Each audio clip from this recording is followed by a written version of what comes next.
Okay, so today we're going to talk about something many of you have wanted me to talk about for a long time. And that is bottoming. Sex education has been one of my passions for a really long time, something I'm very interested in. I'm going to start off by saying I am not a sex educator. Everything I'm talking about in this video could be completely wrong. It's just things that I have found and a compilation of my anecdotes and my experiences. I've linked to a couple other qualified sex educators in the description if you want to fact check me, which is good. You should probably want to do that. I'm going to start off by talking about preparation.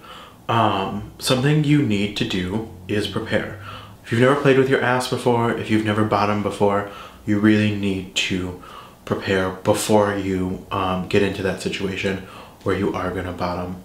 And what that means is it means when you're in the shower, feel your body, learn how your anus feels. It means when you're masturbating, play with yourself, rub your anus, put things in your anus, put fingers, put toys in your anus. Use lots of lube.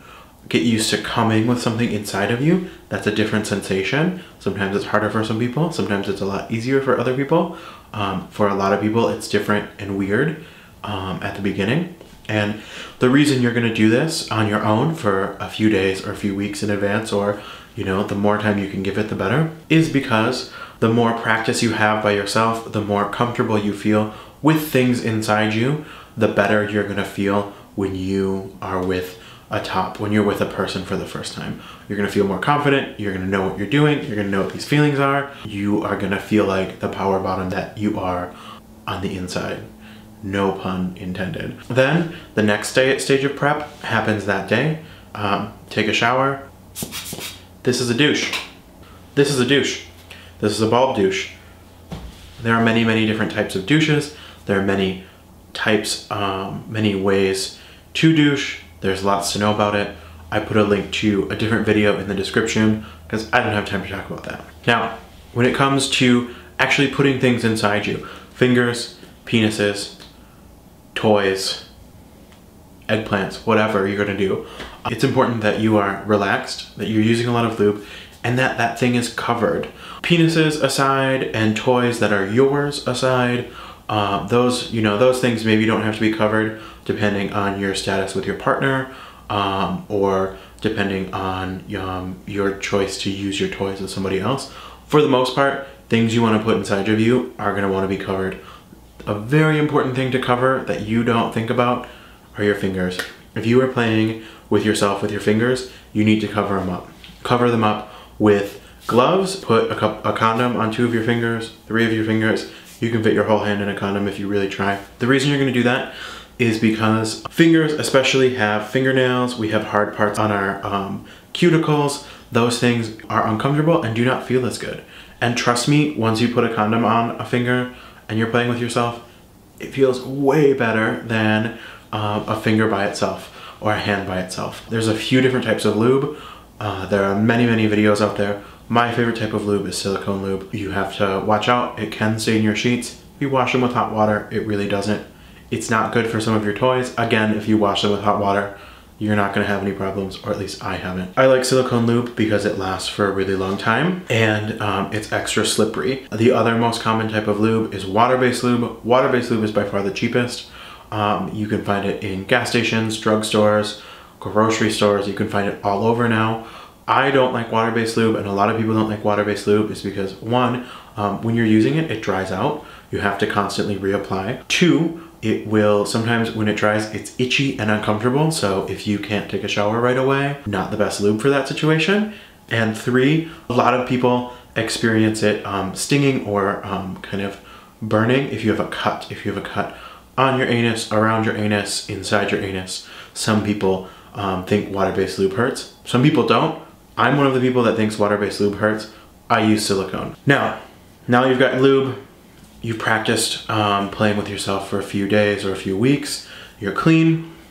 You're getting ready. You got your partner. You went on your date. You went on your walk. Maybe he just came over from Grindr.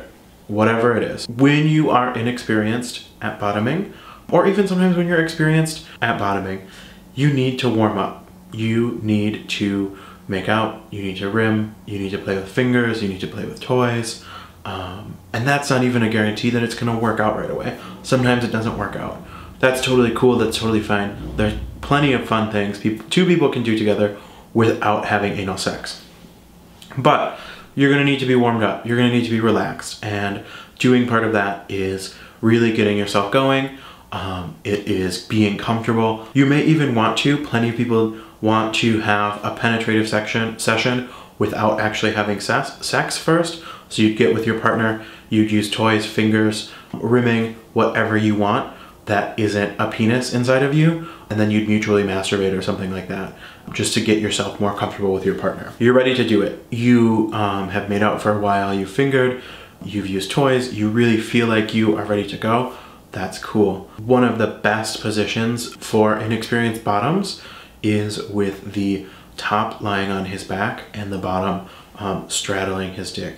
And the reason that's really good is because the bottom gets to control how quickly he moves down, so he gets to be in control. Nothing is going to be pushed in too quickly that could hurt him. A lot of people need a minute to collect themselves, to relax, to take a few deep breaths when they are bottoming for the first time, especially after the top bottoms out, meaning the penis is completely in the bottom. And that is a great position for that, because you can just kind of sit back, relax. The top can throb his dick a little bit, the bottom can move his hips back and forth.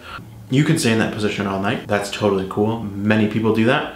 There are lots of other positions that you're going to want to move around and try.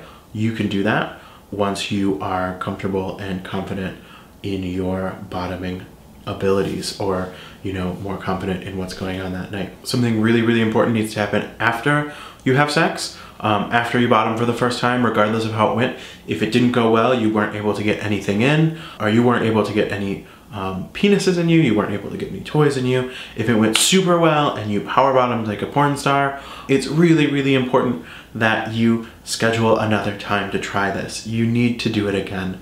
You need to do it in a couple days, in a couple weeks. You need to keep at it, because the more you do this, the better it's gonna feel. The first time it's gonna feel fucking weird. It's just gonna be awkward. You've got somebody else inside you. It's not really a situation you're prepared for in everyday life. You're gonna walk away, more likely than not, you're gonna walk away from your first experience and go, I don't understand what everyone's talking about. It's not that great. But the third, fourth, fifth, 10th time you bottom, it's gonna be a lot easier. You're gonna really enjoy it more. Something's gonna click and you're gonna start getting a lot more out of it, especially if you keep practicing by yourself. And that's just because you're better at getting relaxed. You know what's going on. You know what you need to expect. I know so many guys that have given up on bottoming. They are total tops because they had 1, 2, or 3 bad experiences in high school. When they weren't prepared, they didn't know what they were doing. They said, oh, it hurts, I don't want to do it. I guarantee you, if you are a person that thinks penetrative anal sex does not work for you, if you keep at it, if you keep playing with it a little bit, you're gonna find something you like about it. It's really important you schedule that next session, you do something again.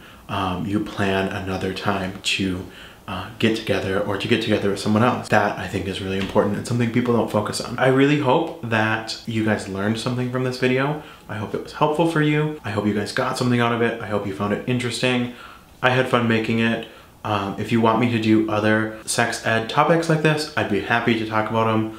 Leave some questions in the comment box below. If you thought I was an asshole and thought this was completely wrong and your experiences are completely different, also leave those comments in the comment box below.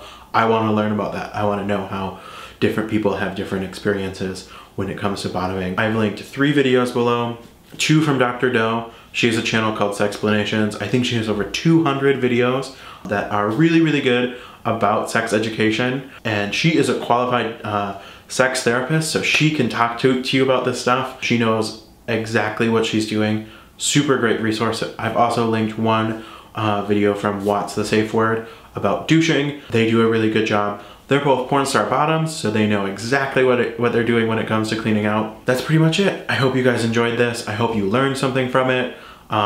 It was fun for me to make. I hope you go out there and you have some fun.